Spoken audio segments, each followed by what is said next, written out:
$320,000. One man refused to pay it at a card table, and 8 weeks later, the lights went out on him in a hotel off 7th Avenue.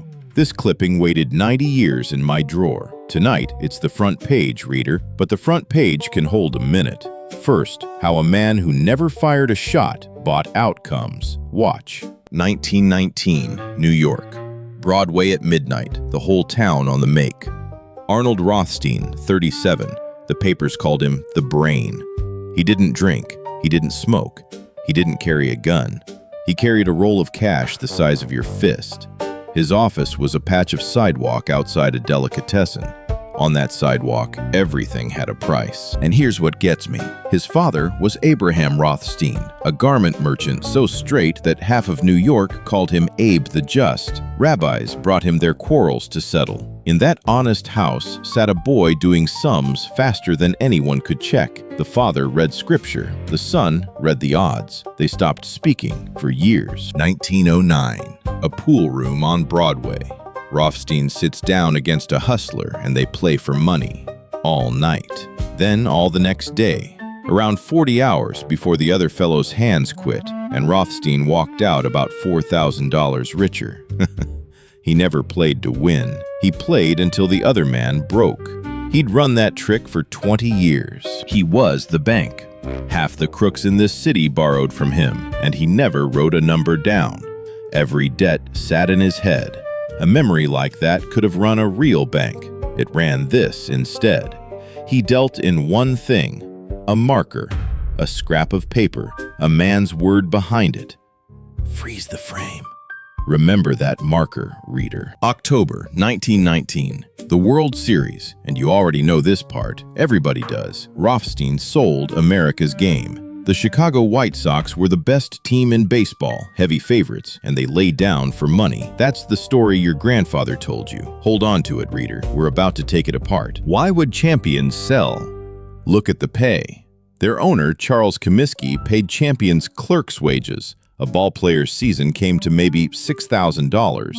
Then the gamblers came around with $5,000 a man, roughly $100,000 in today's wages. In their own money, one season's pay to throw the biggest week of their lives. Comiskey called it running a tight ship. In a hotel room in Cincinnati, somebody was spending a name that wasn't his. The go-between was Abe Attell, a former featherweight champion in a loud checked suit. Attell told the players the money was Rothstein's. Rothstein said he never authorized a nickel of it. What reached those players was small and late. That ran on page 14, 6-point type. So the biggest week in baseball began. 8 games, packed houses. Cincinnati beat Chicago 5-3. Balls dropped in front of outfielders who never dropped anything. A pitcher who didn't miss, missed. Every telegraph wire out of that ballpark hummed with money. Was it bought or just badly played? 100 years on, they're still arguing. Clipping 1, 1920. The series was sold. A year later, it came apart in a Chicago grand jury room. 8 White Sox players indicted. The country lost its mind. This wasn't a bank. This was baseball, the one clean thing America thought it had. The front pages wanted a villain to fit the crime. Clipping 2. The Brain walks in. This is the part that stops me. Nobody dragged Rothstein into that grand jury. He came in on his own 2 feet and told them Abe Attell had spent his name without permission. Then he walked out the same day, not charged, not indicted, not so much as inconvenienced. Did he do it? Here's the honest answer, and nobody likes it. They never proved a line. No marker, no wire, no witness who'd say so. The grand jury didn't charge him, and he denied it to the day he died. He's either a genius who kept his hand hidden or a name too convenient not to use. Pick one. I've read these clippings both ways for years. And the men who actually paid? The 8 players went to trial in 21. A jury said not guilty. Didn't matter. Baseball's commissioner threw all 8 out of the game for life. Shoeless Joe Jackson, one of the finest hitters alive, finished up behind a store counter. The big name walked. The small names never played again. Clipping 3. The Bank of the Underworld. After 1919, guilty or not, the name was worth more than any bet. Prohibition arrived and Rothstein financed it. The boats, the routes, the men paid to look away. He taught the trade to the boys who built the syndicate: Luciano, Lansky, Costello. Scott Fitzgerald put him straight into Gatsby. The character's one boast? He fixed the World Series. September 1928. A marathon card game in an apartment near Central Park, and Rothstein sits down the way he did in that pool room to outlast everybody. 3 days. Across the table, a professional out of Texas they called Titanic Thompson and a gambler named Nate Raymond. And for once in his life, the numbers wouldn't come. I think about that room a lot. The man who could read anybody sits there hour after hour, and the cards don't come. He doesn't shout. He doesn't get up. He stays the way he always stayed, because staying had never failed him.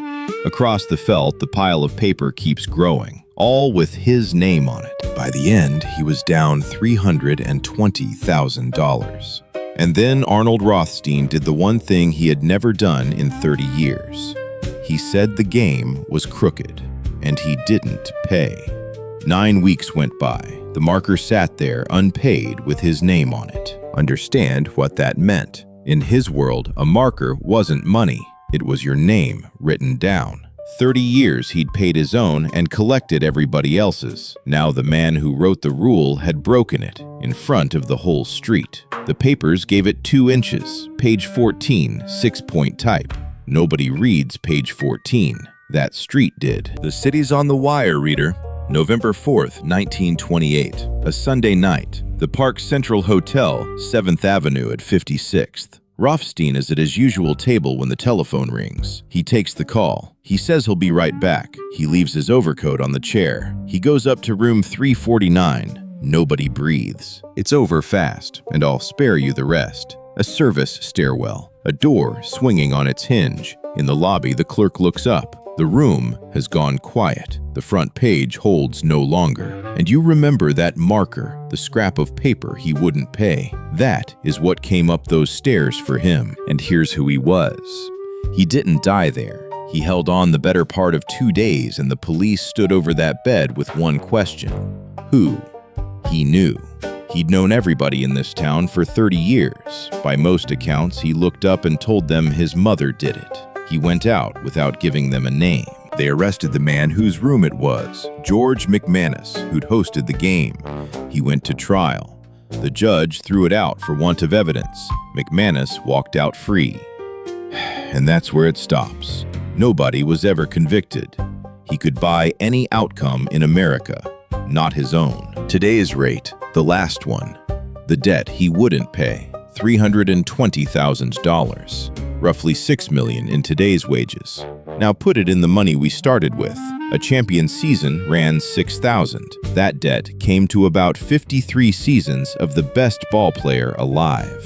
The series, if he bought it at all, went for 1 season a man. He died over 53. And the empire? There wasn't one. When they opened his affairs, the great brain was mostly paper and other men's debts. His father, Abraham the Just, buried him and said the prayers for the dead over a son who could count everything except the cost. And that card game on page 14? It's the front page now, above the fold, set in the biggest type we own. Here's the verdict from the night desk. He spent 30 years teaching this town that everything has a price. Then the town sent him the bill for the one debt he called beneath him. A man doesn't get to write the rule and be its exception. Tell me in the comments where you'd have stopped him. The pool room, the ballpark, or never. Every answer goes in the next edition. A paper lasts 1 day, reader. The headline outlives the man, and his still runs 90 years after one scrap of paper he wouldn't pay. In the next edition, a beer baron who buried a strongbox in the Catskills before his own partners came for him. They're still digging. Subscribe. Your copy is already in the set. This edition is put to bed.